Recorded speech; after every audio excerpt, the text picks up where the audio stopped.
image and after really blown up. Next. Now coming to Sargodha airfield. Remember, this is one of their important airfields wherein they have a lot of assets, F-16s, other assets which they keep getting, training institutes. And we have stuck this airfield. It is not, if you zoom in here, then one impact point here on the runway and second impact point of our weapon, precision weapon on the runway. And if you see this blown up, repairing going on, same here. Next. Raimiar Khan. This is the area we have struck. A deep strike out here and one complex here. So this is how it looked before, and the same, you see a big crater, another crater here, and this complex, after strike, neutralized. Next. Chaklala airfield, Noor Khan, once again a major air base, a lot of their logistic assets out here. This was the chosen complex that we intended to strike and convey a message. Next slide, please. This is how it looked before, and this is how it looked after our strike. Next. Sakar. We chose the radar site at Sakar. This is the radar site, and after it was struck, this is the aftermath, completely burnt out. Next, please. Aircraft shelter. This is how it looked before the strike, and this is how it looked after the strike. The roof of the buildings completely caved in and burnt. Next. Bolari airfield, aircraft hangar. This is how it looked before, and this is how it looked after the precision strike. Next. Jacobabad, aircraft hangar, and this is how it looked after. Next. So what I'm trying to convey here, ladies and gentlemen, is to start with, our fight was neither with the Pakistani military nor with anybody else who's there on the other side. Our fight was with the terrorists. We neutralized the terrorists that we selected to be neutralized, and thereafter we only maintained the air defense posture. However, we were relentlessly pounded by waves after waves, night after night, by his UCAVs, by his drones, and by his other unmanned aerial systems. And that left us with no choice but to retaliate, and yet our retaliation was calibrated, it was graduated, and it was proportionate. Thank you.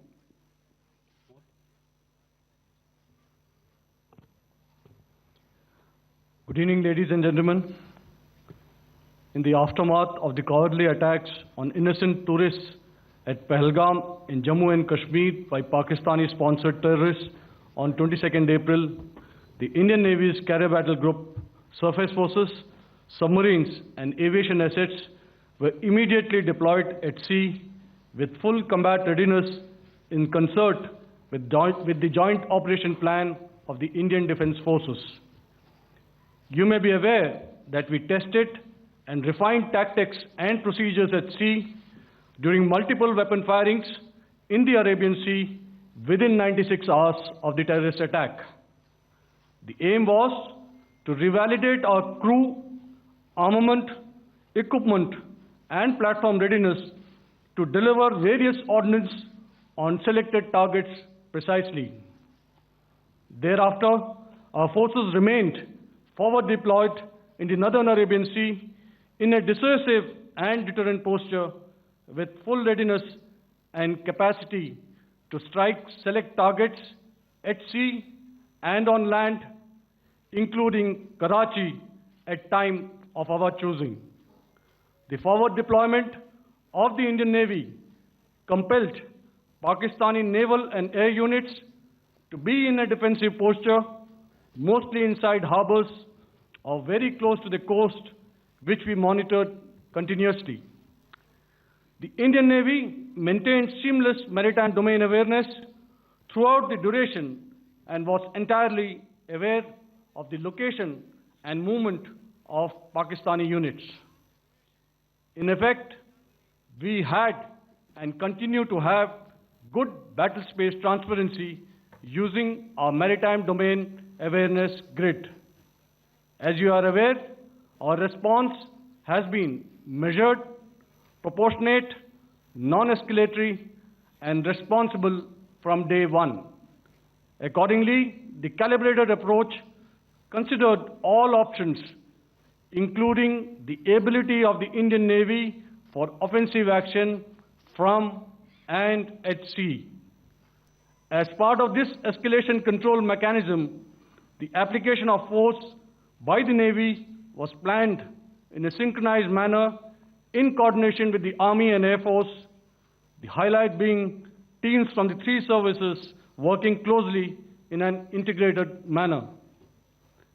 Along with the kinetic actions by the Indian Army and Indian Air Force, the overwhelming operational edge of Indian Navy at sea contributed towards Pakistan's urgent request for a ceasefire yesterday. As we speak, Indian Navy remains deployed at sea in a credible deterrent posture to respond decisively to any inimical action by Pakistan or Pakistan-based terrorists. Thank you. Samno Varna, Jai Hind. Now I'll hand over to Director General Military Operations for further proceedings. Ladies and gentlemen, on the 10th of May, in the morning, even as we were getting into a huddle to wargame the events of the previous night, a routine exercise, I received a message on hotline from my counterpart in Pakistan seeking my willingness to communicate. Since our initial aim was to strike at terror camps, and all our actions in the subsequent days were in response to the intrusions and violations by the Pakistan Air Force and its army, it was decided that I would indeed speak with my counterpart.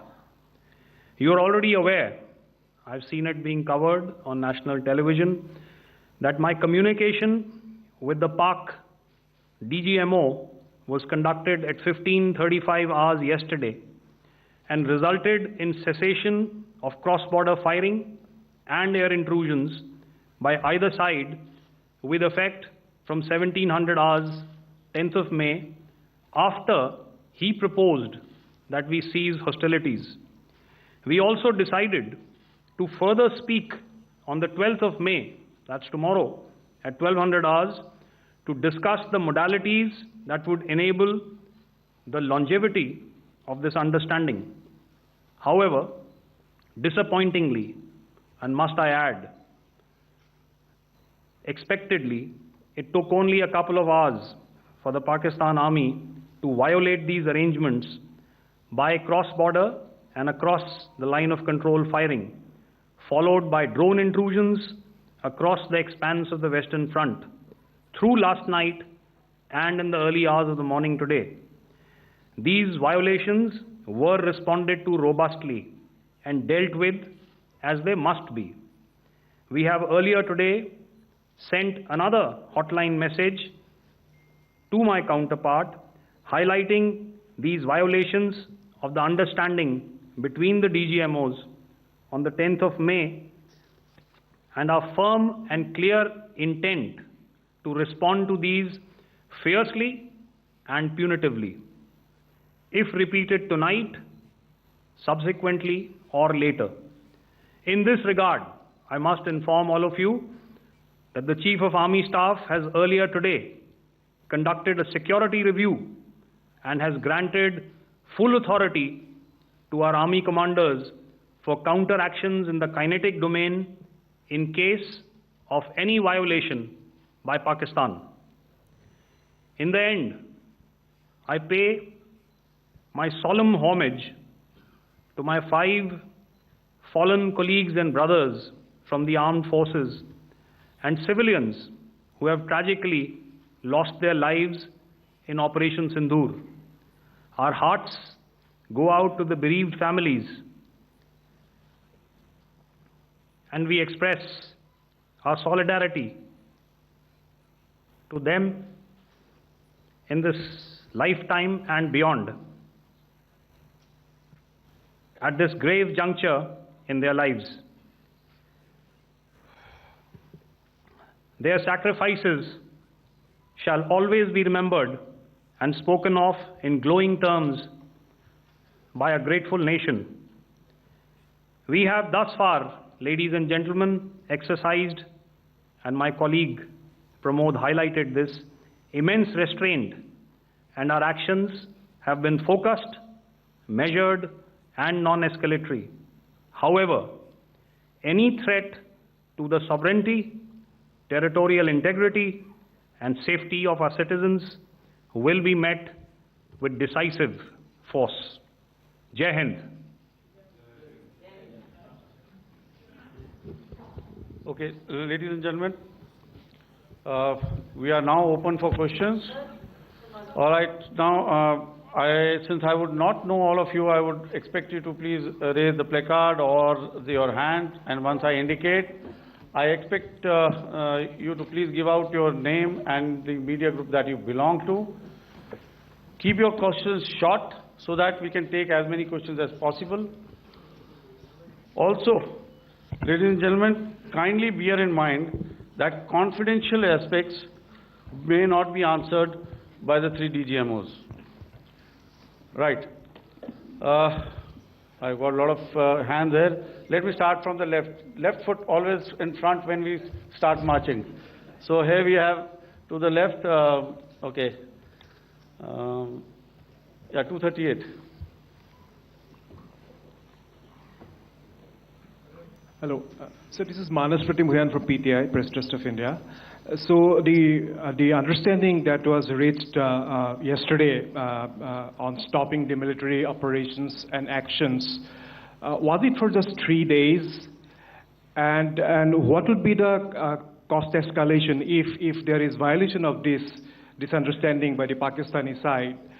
And my subsequent question would be that we have a kind of ceasefire agreement with Pakistan that was finalized in 2003. So will there be some kind of similarities in frameworks between the two kind of understandings, 2003 ceasefire agreement and the current understanding on stopping military operations? And again, what are the costs that will be incurring on Pakistan if Pakistan again resorts to this kind of terrorist activities, because we have made it very clear that the cost will be very high. So I would like to have your thoughts on it. Okay, so I'll answer the latter part of the question first. I also want to add that while the initial ceasefire agreement, as you correctly pointed out, is of the 2003 vintage, but I must remind you that in 2021, in the month of February, and this was then when the crisis in eastern Ladakh was also on, the 2 DGMOs had spoken and arrived at a ceasefire understanding that lasted right up until this unfortunate attack at Pahalgam. Once our Foreign Secretary had announced the decisions of the CCS in the immediate wake of that attack, he had announced certain measures, and then of course Pakistan had in turn made its own announcements. Since then, there have been certain violations of this ceasefire understanding, and of course after the 7th of May, like I pointed out during my statement, that there have been numerous violations on the line of control especially, and of course along the international boundary by the Pakistan Army and the Pakistan Air Force. This understanding that we spoke about yesterday, no, it was not for 3 days. It was first to stop aggressive and hostile activities immediately, let that order and direction settle down for about 36 hours, and thereafter discuss modalities, like I said, to ensure its longevity. That is tomorrow, on the 12th of May. But unfortunately, we had a violation starting at approximately 1900 hours last night. And we've sent a communique, like I said, to the Pakistan Military Operations Directorate. And we will await as to what happens tonight. All right. The cost escalation, I'll leave it to your best imagination. I've already said that the response will be fierce and punitive. Now, the right foot forward. Yeah.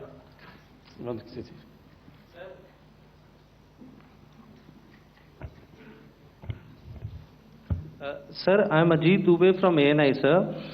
Sir, my question is that you talked about the loss of lives to the Pakistan army, that was around 35 to 40 kills secured by the Indian army. Sir, can you tell us what would be the total loss of life to the Pakistan army in both army and air force attacks, sir?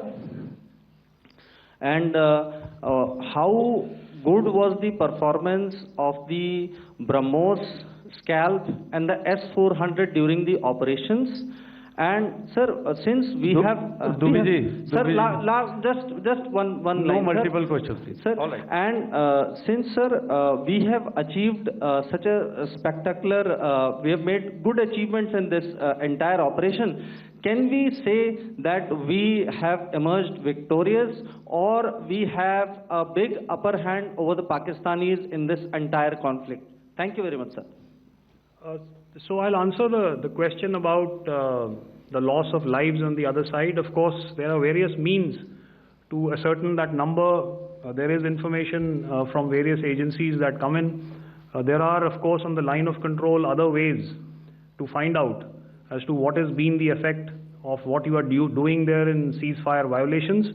So therefore, I mentioned 35 to 40 on the line of control, and please remember that once Operation Sindur was launched, the responses of the Pakistan Army were also on Indian Army or the Indian Armed Forces infrastructure. Let me put it that way. So that's why I did not cover casualties of the Pakistan Army, at least in the initial phases of battle, because those were not our targets. Our targets were terror-oriented, and of course later, once they launched air intrusions and air operations on our infrastructure, we've used heavier weapons, and of course there would have been casualties, but those are still being assessed. The effects of the weapons that you mentioned, I will request Air Marshal Bharti to apprise all of you about those. Good evening, Mr. Sujit. How are you? Ajit. Okay, we're meeting after some time.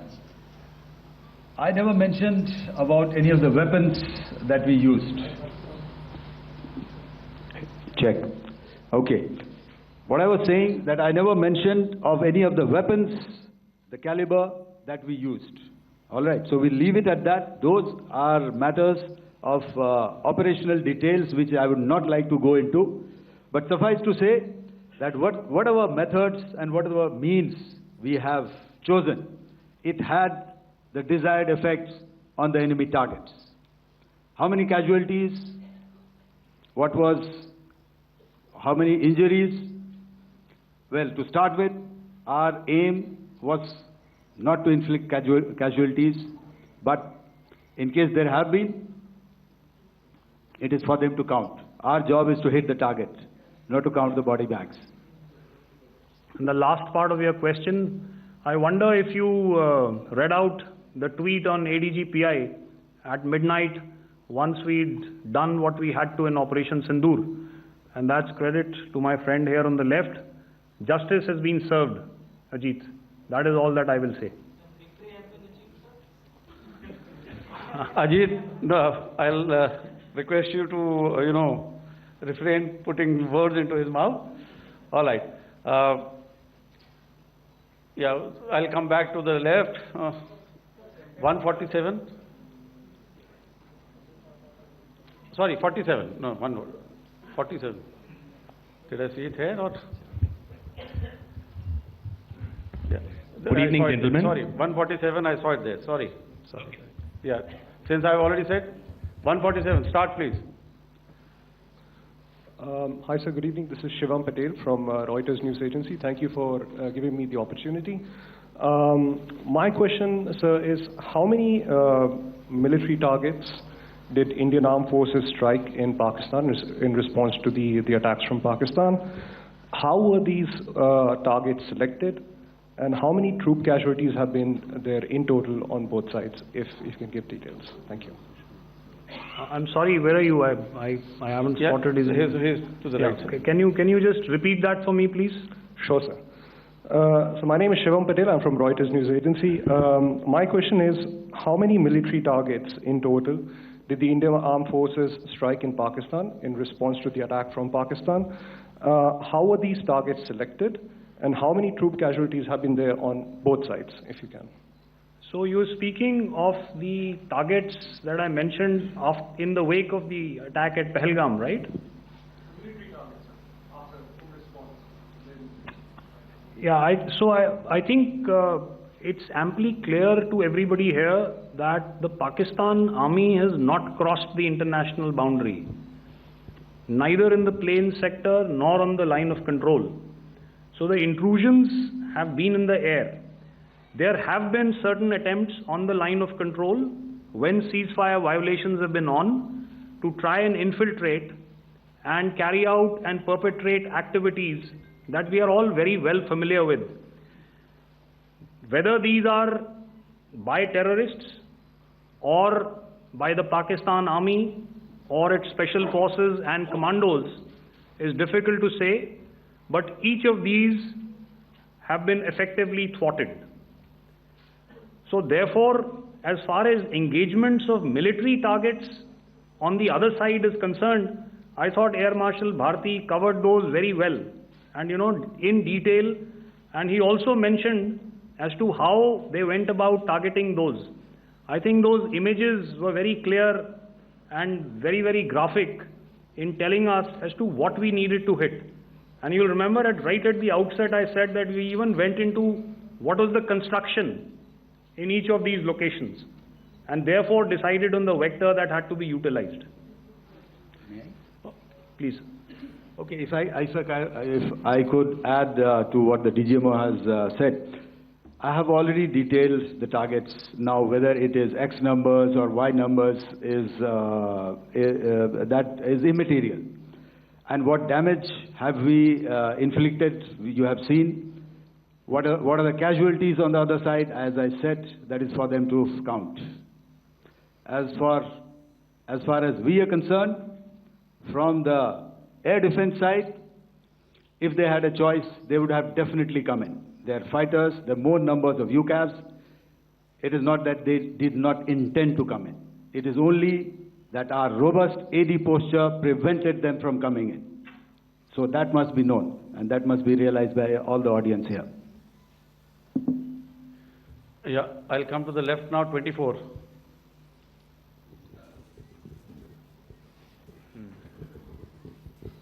Good evening, sir. This is Anvesh Rath from Z. Sir, I wanted to know on the first briefing which was done by FS and two representatives from Air Force and Army, you showed a list where there was 21 places in that list. You have stuck 9. Are more operations going to be held? Is Operation Sindur still on? And the second question, thank you, sir. Thank you so much. And also, I want to congratulate all three of you for a fantastic operation that you guys have done. Thank you so much. Thank you so much for that one question. Yeah. Sir, the question. Unfortunately, Rath, is that your name? I'm sorry. As far as operational details are concerned, I am not in a position to share those right now. But I think I'll take a cue from Pramod. He said towards the end that the Indian Navy is still in a posture that is deterrent. And I have already made it very clear towards the end of what I said that it's only a couple of hours ago that the Chief of Army Staff has carried out a security review, and he's authorized our army commanders to deal with violations of any kind from across the borders in a manner that they deem fit. So again, to reiterate, the response will be fierce and it will be punitive.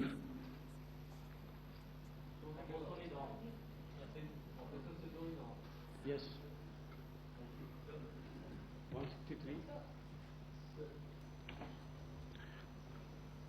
I'll go back this side now. Yeah, 255. She said middle wale kya karenge, so 255. Oh, sorry. Good evening, sir. Yeah, 250. I'm Shailesh from National Defense. Please allow me, first of all, to pay my gratitude for protecting us Indians. Thank you very much. Sir, since the enemy has been talking about taking down our aerial platforms, it would be deemed fit in case we can reveal that we have taken down their fighter jets. What could be the number? Though you said that they may be not good to reveal the platforms, but since this has come from various quarters in Pakistan, so I believe that we need to answer, in case if you can, sir, if you may allow. The question is for me? Yes, sir. Okay, and if I get it right, you want to know how many of their planes we have downed? Yes, sir. Yes, sir. All right. See, as I said, their planes were prevented from coming inside our border. All right. So we do not have the wreckage with us, but definitely we have downed a few planes. Numbers, we would not like to hazard a guess out here. Okay. I have the numbers. Okay. And we are getting into the technical details of it to establish it. So I would not like to put a figure at this time, but definitely there are losses from their side which we have inflicted. Please don't ask. Were they fourth generation plus, sir? No, See, you're putting words into my mouth. Why do you say fourth generation? Let us make it high tech. Okay. Thank you so much, sir. All right. Yeah, 163.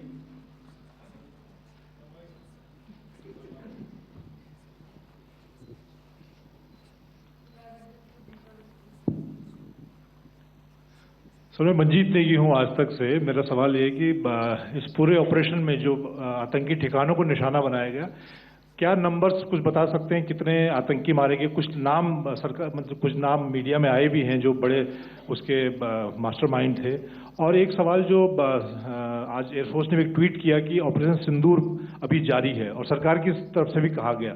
और पिछली बार जब विदेश मंत्रालय की press conference पहली हुई थी उसमें वो लिस्ट दिखाई गई थी कि 21 टेरर कैंप आइडेंटिफाई किए गए हैं। तो क्या जो बाकी बचे हुए टेरर कैंप उन पर भी कार्रवाई होगी? और एक नंबर अगर आप बता पाएं कितने टेररिस्ट मारे गए? Sir, before you answer, sir, before you.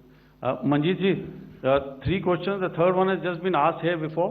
So 21 this thing. So I'll request the first to be answered so that we have more number of people who can ask.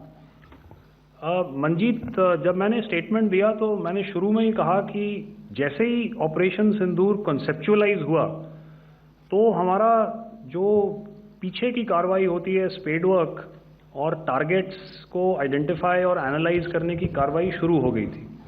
मैंने जब statement दिया तो मैंने बताया कि बहुत सारे थे, हमने 21 दिखाए होंगे और भी हैं, लेकिन वो लिस्ट फिल्टर करते करते 21 तक पहुंची। अब क्या आगे एंगेज किए जाएंगे? अगर ज़रूरत पड़ेगी तो ज़रूर एंगेज किए जाएंगे, लेकिन मैंने बताया कि इस समय जो इंट एजेंसीज ने हमें बताया कि फलाने कैंप में प्रेजेंस है, हमने उनको एंगेज किया। कुछ नाम मैंने लिए, कुछ नाम अभी पुख्ता किए जा रहे हैं। मैंने आपको बताया कि जो इंट एजेंसीज ने अभी तक असेसमेंट किया है उसमें उन्होंने कहा है कि तकरीबन 100 से ज़्यादा मारे गए हैं। और एक आज आपने तस्वीर भी देखी कि काफ़ी प्रोमिनेंट जो फ्यूनरल था, काफ़ी प्रोमिनेंट एक जो हस्ती हैं वो ऑर्गेनाइज कर रहे थे, और उस फ्यूनरल में और कौन कौन लोग अटेंड कर रहे थे वो तो आपने देखा ही। तो आप लोग सब समझदार हैं और मुझे ये कहने की ज़रूरत नहीं है कि इन लोगों को कहाँ से सपोर्ट मिल रहा है। अगर नहीं मिल रहा होता तो ऑपरेशन सिंदूर नहीं होता, तो उसी की वजह से है ये ऑपरेशन। तो मेरे ख्याल से मैंने आपके सारे सवालों का जवाब दे दिया। Ma'am. Sir, next is from 17. Sir, मेरा नाम अंजू निर्वाण है, TV9 भारतवर्ष से। सर, मेरा सवाल ये है कि ऑपरेशन सिंदूर में हमारी जो इंडियन नेवी है उसके बारे में सर थोड़ा सा बताएं कि किस तरह की उसकी भूमिका रही, क्योंकि हमने इस दौरान सर देखा कि बहुत सारी स्पेकुलेशन भी रही और ये बोला गया कि कराची तक हमारी नेवी ने ऑपरेशन किया है। तो सर इस पर थोड़ी सी क्लैरिटी चाहिए। और सर हमने कौन कौन से फाइटर एयरक्राफ्ट डाउन किए हैं, अगर उसका भी थोड़ा सा क्लैरिटी मिल जाए तो अच्छा रहेगा। तो मैं आपका पहले सवाल का जवाब दूंगा। I will make few sentences and leave it for your imagination. First of all, as I mentioned, we have quantitative and qualitative edge to deliver a massive blow to our adversary, and we completely dominate in the maritime front. Indian Navy's action is part of the escalation ladder mechanism which we have worked out amongst 3 services. This time, if Pakistan dare take any action, and Pakistan knows it, what we are going to do. That's all. Okay. आपके सवाल का जवाब मैं पहले दे चुका हूँ। आपके सवाल का जवाब मैं पहले दे चुका हूँ, इसलिए मैं बस उस तक ही सीमित रखूँगा और इतना कहना चाहूँगा कि आने वाले दिनों में आपको खुद ही पता चल जाएगा और ऐसी बातें छुपी नहीं रहती हैं, तो पता चल जाएगा। So at this time we'll just let it be. Okay, ladies and gentlemen, we have 1 or 2 more questions, sir. So please, they are going to be outside. You can speak to them there also. 104.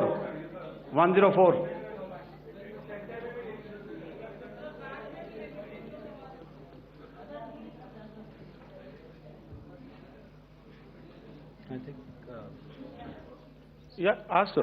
Sir, Dinakar with the Hindu newspaper. Are you surprised that you got this question? No, sir. Just to look. Sir, can you give a number of assets we lost, because there's been a lot of speculation going on, international media writing a lot of things about our platforms, including Rafale. I mean, Pakistan claiming that Rafale has been downed, etc. Can you put that question to rest and clarify on that? I guess that question is for me. All right, I'm happy that you've asked this question. You know, we are in a combat scenario, and losses are a part of combat. The question that you must ask us, okay, and indeed that we must ask ourselves, you inclusive, is have we achieved our objectives? Have we achieved our objective of decimating the terrorist camp? And the answer is a thumping yes. And the results are for the whole world to see. As for the details, what could have been, how many numbers, which platform did we lose? You know, at this time, I would not like to comment on that, because we are still in a combat situation. And if I comment on anything, it will only be advantage adversary. So we don't want to give him any advantage at this stage. All I can say is that we have achieved our objectives that we selected, and all our pilots are back home. Thank you. Okay, hold, please don't, please be civil here. So we'll have 220 now. Hello sir, this is Anita Chaudhary sir from Swadesh newspaper. मेरा सवाल है, क्योंकि ये हमारे जो पहले जो action रहा वो आतंकवाद के खिलाफ रहा, तो आतंकवाद में अजहर मसूद की तरफ से एक बयान जारी किया गया था जिसमें उन्होंने कहा कि हम इसका बदला लेंगे और जहाज जहाज रुलाएंगे। तो क्या अगला, अगर खुदा न खास्ता अगला टेरर अटैक किसी भी तरह का होता है, तो क्या उसे एक्ट ऑफ वॉर में हमारी तरफ से लिया जाएगा और उसका क्या माकूल जवाब दिया जा सकता है? मेरा इसमें सिर्फ एक ही जवाब है आपके लिए कि हमने अपनी कार्रवाई करी। हमने उसके बाद मैंने अपने स्टेटमेंट में भी बताया कि ये कम्युनिकेट करने की कोशिश करी कि हमने इस तरीके से ये जो स्ट्राइक्स हैं वो क्यों की। लेकिन जो हमारा एडवर्सरी है उसने जैसे मुनासिब समझा वो कार्रवाई करी। तो आपने देखा कि ये जो एक्टिविटीज़ चल रही हैं 3-4 दिन से, ये कोई वॉर से कम नहीं है। नॉर्मल सर्कमस्टांसेस में एक दूसरे देश की एयरफोर्सेस हवा में नहीं उड़ती हैं और एक दूसरे के ऊपर स्ट्राइक्स नहीं करती हैं। हर रात इंट्रूजन्स नहीं होते हैं। लाइन ऑफ कंट्रोल पर सीज फायर वायोलेशंस, आपके एक साथी ने सवाल पूछा था शुरू में, एक सीज फायर अंडरस्टैंडिंग था, वो भी जा चुका है। उस सीज फायर अंडरस्टैंडिंग के जाते जो फायरिंग हो रही है लाइन ऑफ कंट्रोल में, उसमें घुसपैठ की कोशिश हो रही है। आमतौर पर ये घुसपैठ लाइन ऑफ कंट्रोल में टेररिस्ट करते हैं, लेकिन हमें इंफॉर्मेशन है कि हो सकता है ये पाकिस्तान आर्मी की टोलियां भी हों जो हमारे पोस्ट के ऊपर खामी पहुंचाने की कोशिश कर रही हैं। तो ये सारी एक्टिविटीज़ तो वॉर में शामिल हैं। तो ये कहना मुश्किल है कि आगे क्या होगा, वो स्पेक्यूलेटिव जोन में आ जाता है और मैं स्पेक्यूलेट नहीं करना चाहता हूँ। हर एक सिचुएशन अलग होती है और उससे एक तरीके से डील किया जाता है। सर मैं एक सवाल इसका मैं जवाब देना चाहता हूँ, 1 मिनट। सो जो मिलिट्री होता है, our main job is to prevent war and maintain peace and stability. So it is not that our response is a graded response. That means अगर किसी ने किया तो उसको ग्रेडेड उसमें किया। जैसे टेररिस्ट एक्शन हुआ तो what we did is the terrorist action and we destroyed all the terrorist camps. उसके बाद आपने देखा कि उनने थोड़ा सा कोशिश किया तो हमारे एयरफोर्स एंड आर्मी ने क्या किया, तो मिलिट्री टारगेट्स हैं उनको उनके ऊपर थोड़ा। So our aim is to maintain peace and tell that our adversary that you do this and the response will be bloody.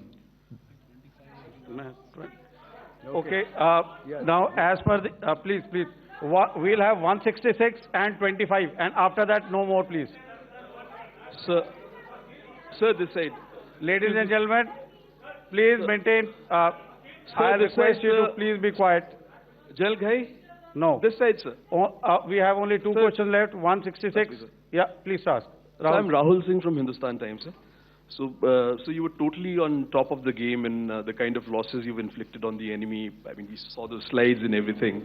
So it kind of comes across that you were batting it 99 and you decided to declare your innings. What are your thoughts on that, sir? And do you think, are you weighing the option of the Pakistan Army using this time, buying this time of the so-called ceasefire or the understanding? And you talked about how they could not be trusted. So buying time to kind of build up their war reserves, getting stuff from their friends like Turkey or China, are we considering that possibility, sir? Look, see, the call came from the Pakistani side to speak about cessation of hostilities. What pauses mean during such conflicts is known to everybody.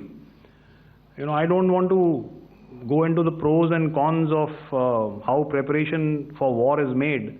You know, that is a process in itself. But I think my senior colleague here, the DG Air Operations, spoke, or he alluded at least, you know, to what this operation was precisely and specifically meant for.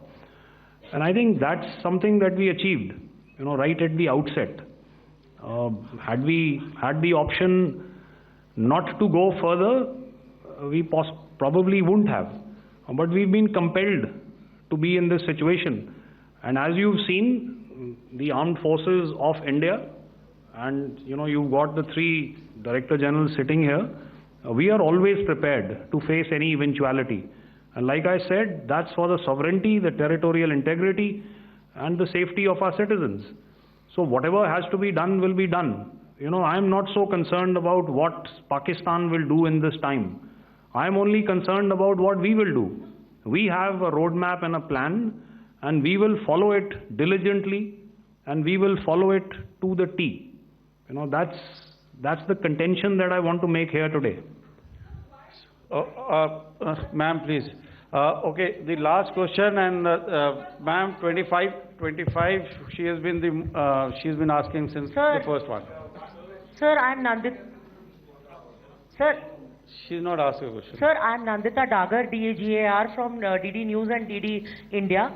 Sir, I wanted to ask you that my question is to General Ghai. Sir, you spoke to your counterpart yesterday and the Pakistani counterpart. Sir, what is the Indian Army's assessment that despite that agreement, that talk that you had, despite that agreement coming into effect at 1700 hours yesterday, why did they violate it? And number two, yesterday at the Joint Defense Ministry and Foreign Ministry briefing, Wing Commander Vyomika Singh and Colonel Sophia Qureshi had told us that we have cited the Pakistani troops amassing at the borders and at the LOC. Sir, has that situation changed? Have they withdrawn?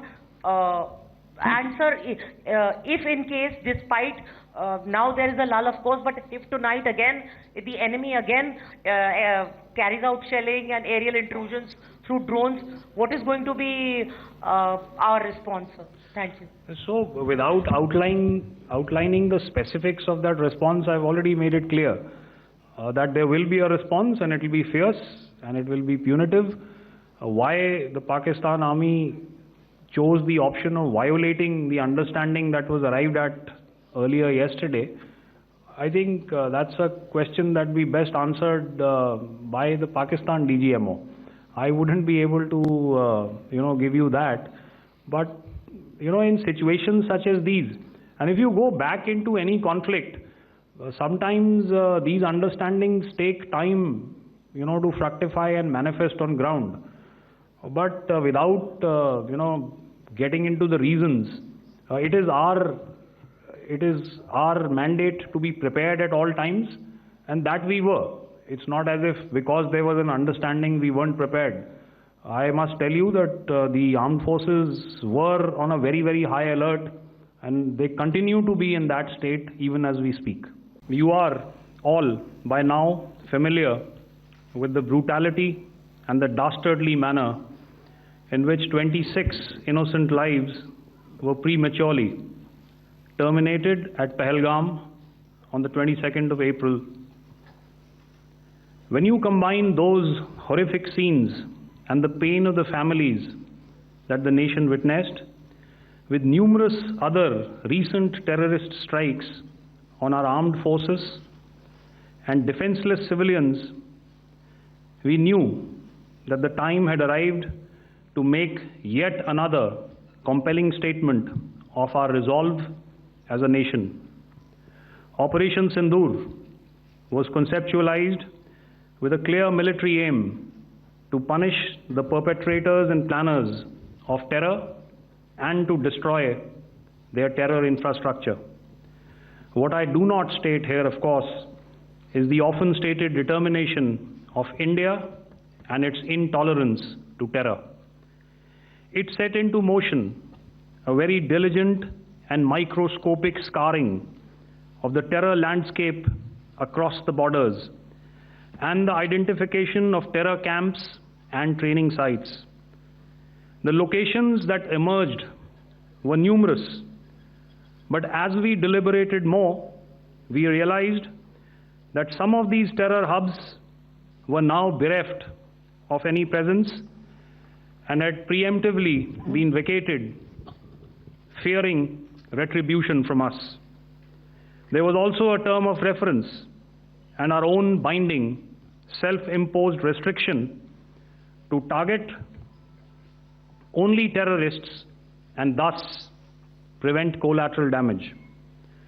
There were 9 camps that you are now all familiar with, which were confirmed by our various intelligence agencies to be inhabited. Some of these were in POJK, while there were others that were located in the Punjab province in Pakistan. Nefarious places such as Muridke, the hub center of the Lashkar-e-Taiba, has over the years bred infamous characters such as Ajmal Kasab and the likes of David Headley. What followed was a careful scrutiny of each of these sinister locations, their layout, configuration, even the type of construction in each structure, and the terrain obtained around these. This was with an obvious intent to deduce and identify the exact vector that was required for their neutralization, as also the eyes in the sky that we would send up to ensure that we brought back evidence that we had indeed targeted what we set out to. The precise images of these engagements on that fateful and historical night have already been showcased during the first press statement on the 7th of May that was helmed by our Foreign Secretary. I have no doubt in my mind that we achieved total surprise, and those strikes across those 9 terror hubs left more than 100 terrorists killed, including high-value targets such as Yusuf Azhar, Abdul Malik Rauf, and Mudassir Ahmed, that were involved in the hijack of IC-814 and the Pulwama blast. The line of control was also violated soon after by Pakistan, and the erratic and rattled response of our enemy was apparent from the number of civilians, inhabited villages, and religious sites such as Gurudwaras that were unfortunately hit by them, leading to a sad loss of lives.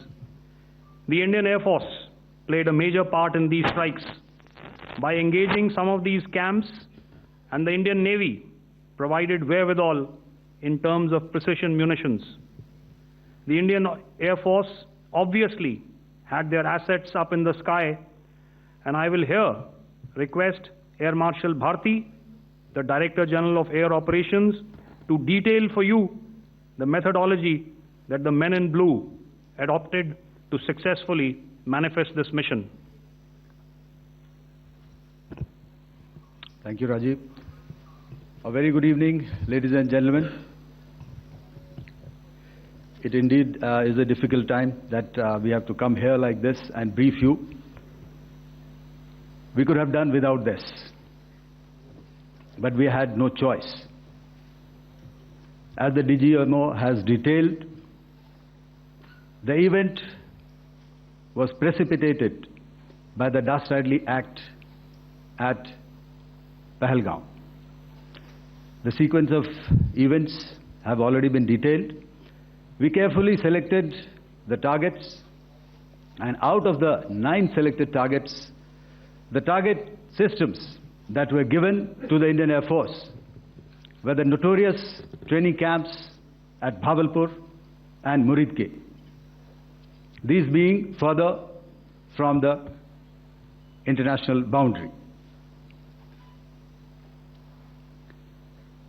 Through critical target system analysis, we analyzed what was to be done to annihilate these targets and plan to engage these targets with precision air-to-surface guided munitions so as to avoid collateral damage. The modalities of planning process I will not go through at this instant. However, what I would like to show you is the results that we achieved through our targeted airstrikes. Could I have the second slide, please?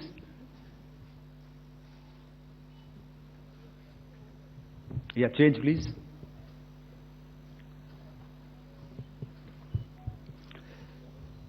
Okay. This is what the terror infra at Muridke looks like. If you see, north is as indicated, and to the right is east, where the international boundary lies. Could we have the next slide, please?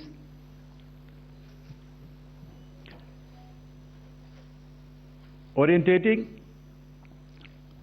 Just go back one slide. Okay. Please have a look at this red building, the series of buildings out here, and this empty ground. Next. If you relate, the empty ground is here, and you see this is the first weapon that is impacting. This is the impact point number 1 on Muridke training camp with our precision guided weapons on early morning 7th. Next, please. Keep your eyes glued for the second weapon coming in and the second impact on the selected target point. Next slide, please.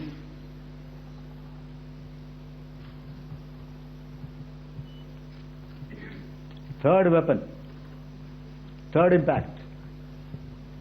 Continue. And fourth weapon, fourth impact. So through these targeted and precision targeting, we addressed the target at Muridke, which was the terrain infrastructure. Can you hear me? All right. Okay, I'll come closer to the mic. Now we go to the next target, which is the Bhavalpur training camp. Next slide, please. Okay, just wait. So the effect, if you see, the impact point, if I can point out, this is the impact point.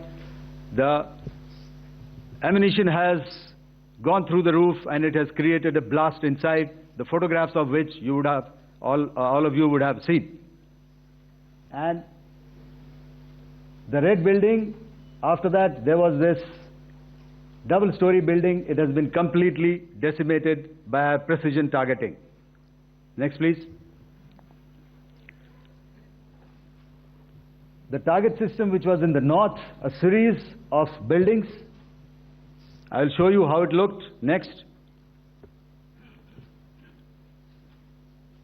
Completely destroyed by our precision targeting. Next.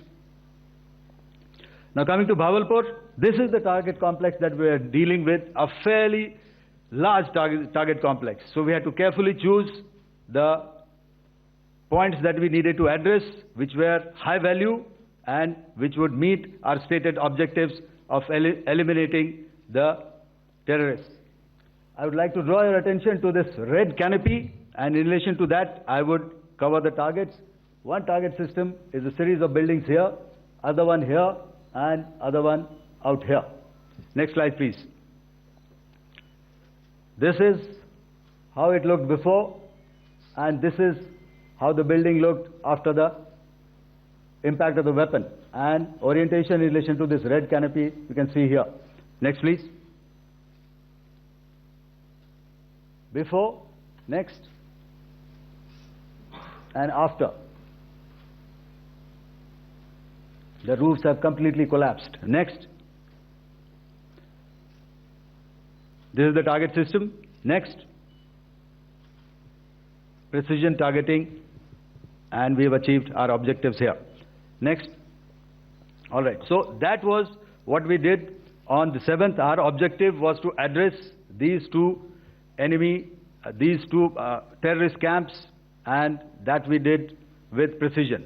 And thereafter, we maintained a robust air defense posture, because remember, our objective was to target the terrorists and terrorist infrastructure, not any other infrastructure, not the Pakistani military, not the Pakistani any other infrastructure. So that is what we have maintained on the 7th of May.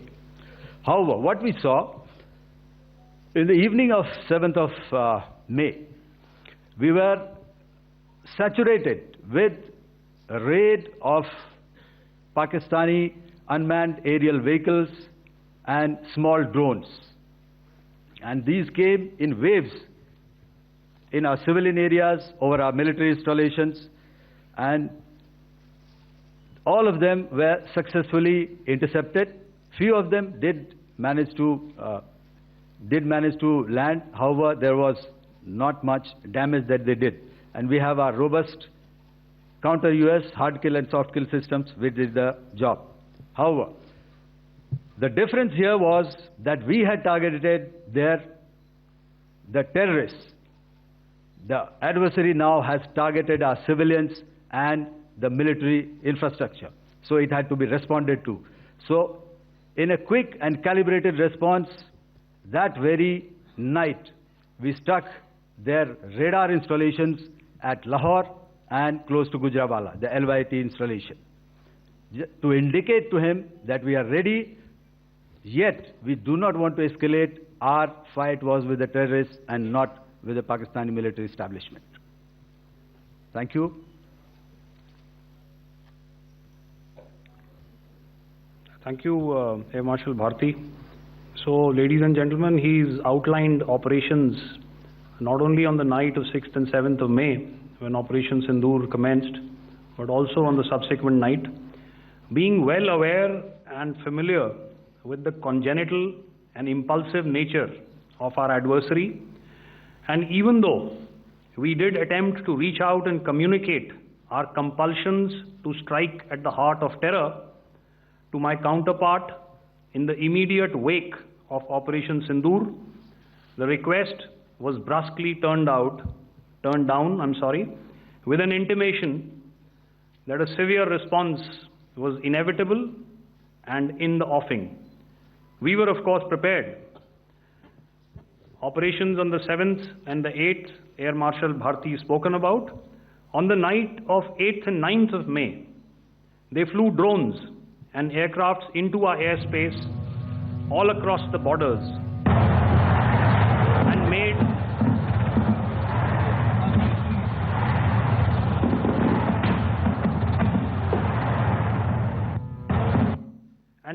largely unsuccessful attempts to target numerous military infrastructure.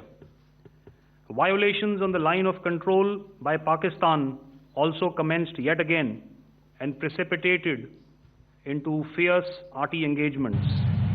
The air operations on the night of 8th and 9th of May, I'll yet again request the DG Air Operations to cover.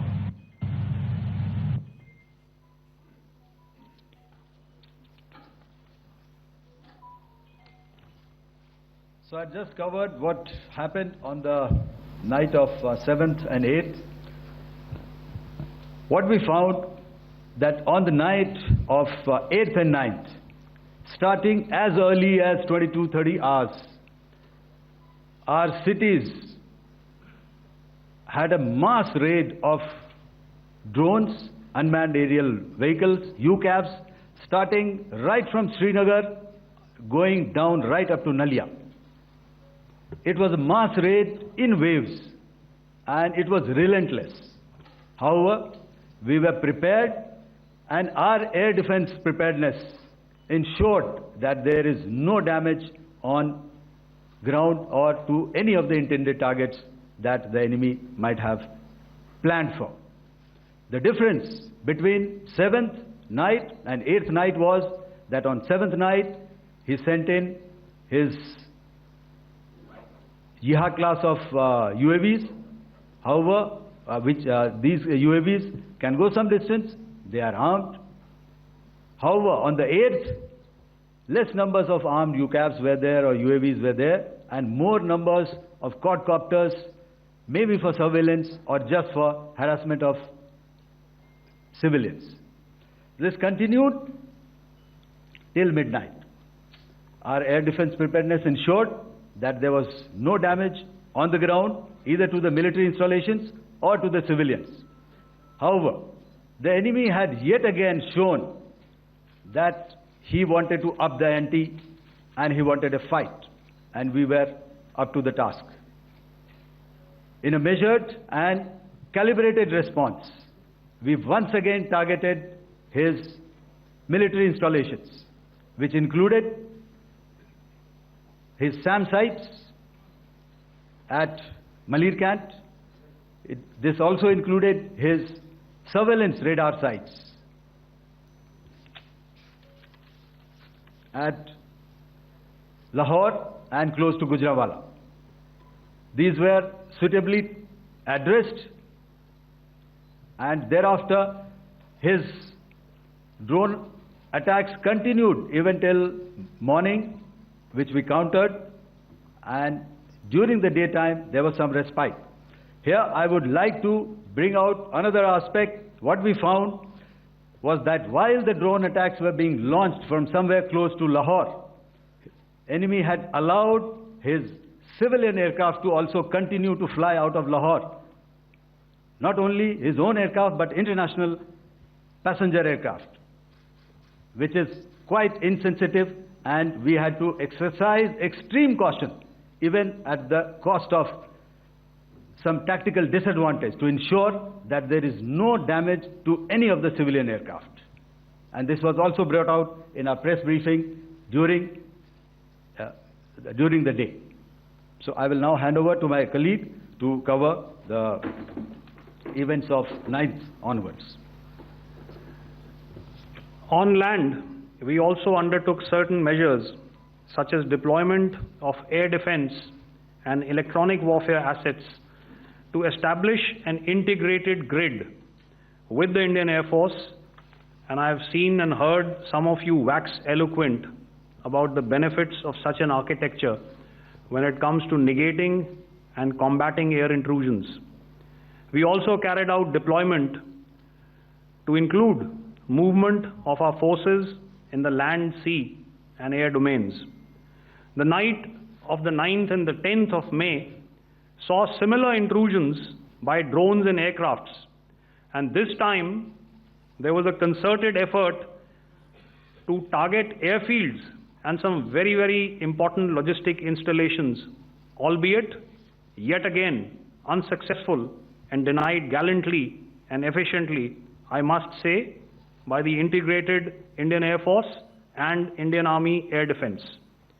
We further strengthened our deployment and also initiated some pressure points to send a very clear and unambiguous message to the other side to desist from any misadventures on land. Some of the airfields and dumps saw repeated attacks in waves from the air. All were thwarted. The Pakistan Army has reported to have lost approximately 35 to 40 personnel in artillery and small arms firing on the line of control between the 7th and the 10th of May. What the other side had probably also not reckoned with was the speedy and precise turnaround and hit back by the Indian Air Force. And I will yet again ask Air Marshal Bharti to speak about these significant and game-changing strikes. I will thereafter request Vice Admiral Pramod, my colleague and Director General of Naval Operations, to tell us about some very telling naval maneuvers in the Arabian Sea that exerted pressure on the night of 9th and 10th of May. Over to you, sir. Thank you. Commencing about 2000 hours, that is 8 p.m. local time, on 8th of May, several Pakistani unmanned aerial systems, drones, combat vehicles attacked multiple IF bases. These included Jammu, Udhampur, Pathankot, Amritsar, Bhatinda, Nal, Dalhousie, Thois, Jaisalmer, Uttarlai, Falodi, Nalia. These were almost simultaneous and they came in waves. All our AD guns and other systems were waiting for them. All these waves were neutralized by our trained crew using the air defense systems that they have, and also some of them were utilized using our legacy systems like Pechoras and IF Summer, which we have recently acquired. And some were neutralized by the Garud snipers.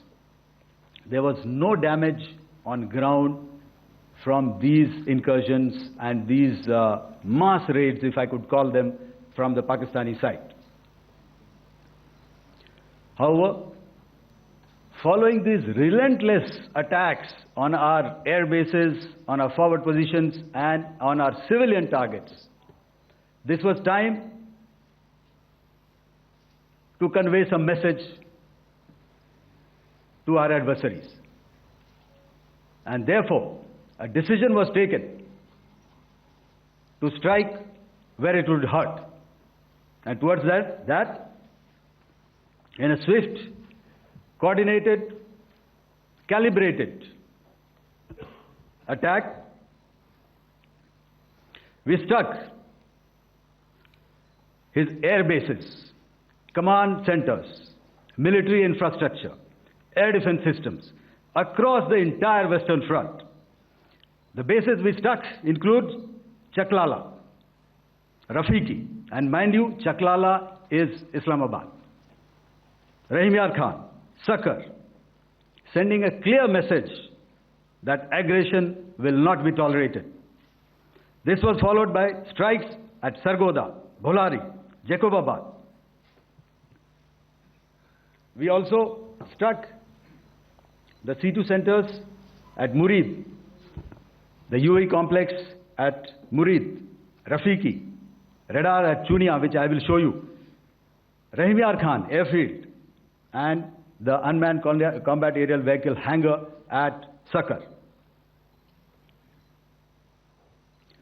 I would like to reiterate here that we have the capability to target